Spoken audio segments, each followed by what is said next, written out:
What's up everybody, Dr. Houlihan again, here to give you my top 5 reasons why your shoes are destroying your feet.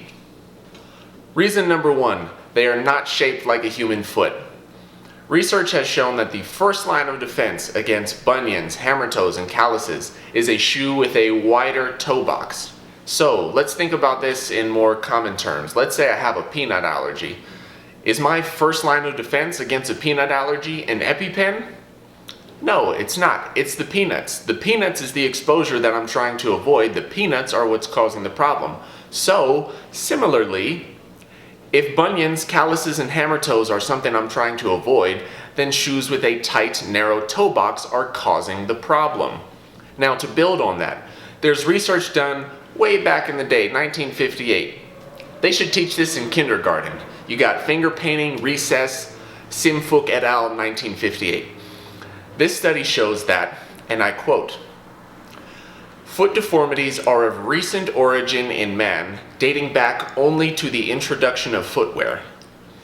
I have patients all the time say, "Oh, my grandma had bunions, my mom had bunions, now I have bunions, it's just genetic." Well, that's not really the case. You guys are just all wearing the same sort of shoes, and so the same sort of thing is happening to your feet. Not only does a tight tapered toe box cause bunions, calluses, and hammer toes, it can decrease your circulation, decrease your strength, decrease your balance. It can collapse more than one of the natural arches of the foot. It can mess with your natural gait cycle. It can create painful neuromas. It can create pressure points, etc. The list goes on. There's all sorts of things that can happen. So the bottom line is just get a toe box that is shaped like the human foot. Reason number 2. Elevated heels and toe spring in shoes are causing big problems for your feet. So there is a landmark study done, and it showed that elevating the heel height on a shoe, even by 1 inch, that's about 2.5 centimeters. That's a pretty standard height for a shoe. Elevating even by 1 inch doubled the risk of falling in the elderly population. As well, the CDC states that falling is the #1 injury-related cause of death in persons aged 65 and over. So I have a saying that I like to use. If you want to keep Mima and Pop around, get their feet flat on the ground. Additionally, there's all sorts of research to the same effect with athletes, showing that increase in the heel height and the thickness of the shoe in athletes also has a similar effect in terms of falls and risk of injuries. So let's talk about this graphic looking at the human posture. If you see in the first image, you can see that the anatomical posture is correct, everything is perfectly upright, the heels are flat on the floor as they were intended to be. If you look at the next photo, you can see that if you elevate the heel up off the floor, the whole system is tipped forward. When the whole system is tipped forward, one of two things can happen. You either A, will fall down, you'll just tip over and fall down, or B, a compensation will occur somewhere up the chain, and that can lead to pain. This compensation can occur in the knees, in the hips, in the low back, even up in the neck. It's been shown that these compensations can occur, and those can cause pain. That's why keeping the normal anatomical alignment of the human body is preferable if you're trying to avoid postural deviations and therefore pain. Now, let's talk about another graphic. This graphic demonstrates what is called the windlass test. The windlass test is used to diagnose plantar fasciitis for physiotherapists. So, if you look at shoes that have toe spring, where the toes are kind of elevated up into the air at all times, that's the exact position of the windlass test.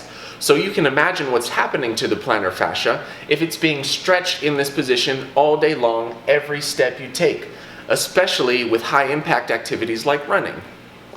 Reason number 3.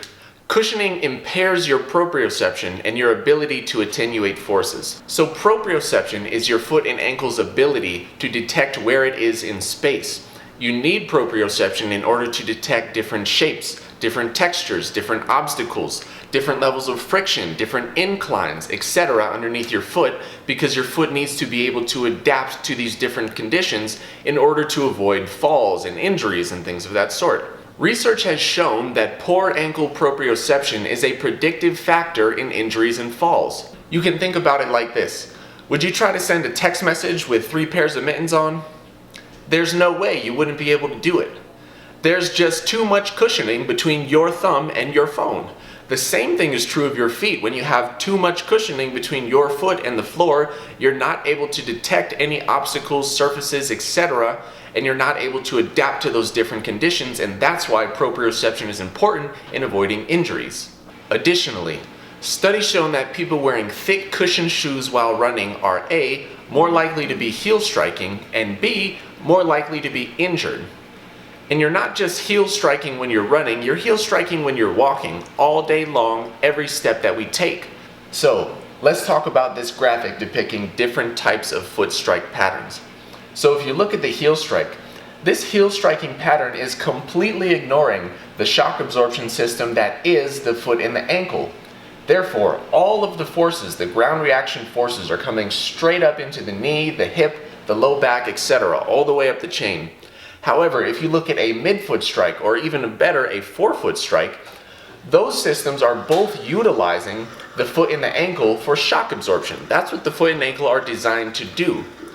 Therefore, shock is being absorbed and less force is being transmitted upwards towards the knee, the hip, the low back, etc.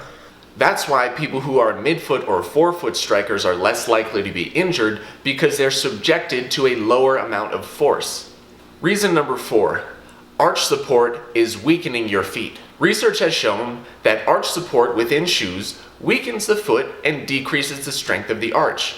Furthermore, additional research has shown that not only is arch support in shoes unnecessary, but it is dangerous to the normal development of the foot. Think about it this way. If I put my arm in a cast, for any of you who have had your wrist or your arm in a cast, you can probably relate to this. If you put your arm in a cast, is it stronger or is it weaker when you take it out 6 weeks later? It's weaker.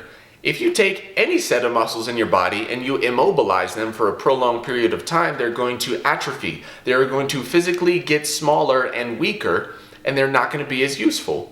So the same thing is happening to our foot when we use an arch support to support a set of muscles that are naturally designed to support the foot themselves. Those muscles are getting weaker. Now, there is no other musculoskeletal weakness in the physiotherapy world that is treated with a permanent orthosis except for the feet. And I don't know why that is. If I had patients who have weak calves, weak glutes, weak quads, etc., I don't just say, okay, we're going to put you in a wheelchair for the rest of your life. We're going to accommodate that weakness. That's not how it works. We shouldn't do that to the feet either. Speaking in more general terms, let's say you have a child who's not good at math. They're struggling in school. Do you go and do you say, I'm going to try to get this child out of school and avoid them ever having to do a math problem again in their life? Or do you say, okay, let's work on this, let's get you better at math so that you're better able to handle the work in school? The same thing is true of the feet. We shouldn't just try to avoid situations in where we have to use the arches of the feet, because we use the arches of the feet every time we're standing. Every time we're standing or walking, any exercise done on your feet is a foot exercise. You're always using those arches. So we shouldn't have to try to avoid those situations. We should try to train up to those situations so the foot is able to better accommodate. Reason number 5, your shoes are not flexible.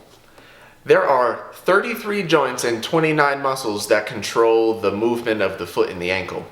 So if you look at this graphic, we can see that there's all sorts of different types of joints in the body. Nonetheless, they are all designed to move, otherwise there wouldn't be a joint there. Our forearm is not meant to bend halfway through, it's just one long bone. There's no joint in the middle.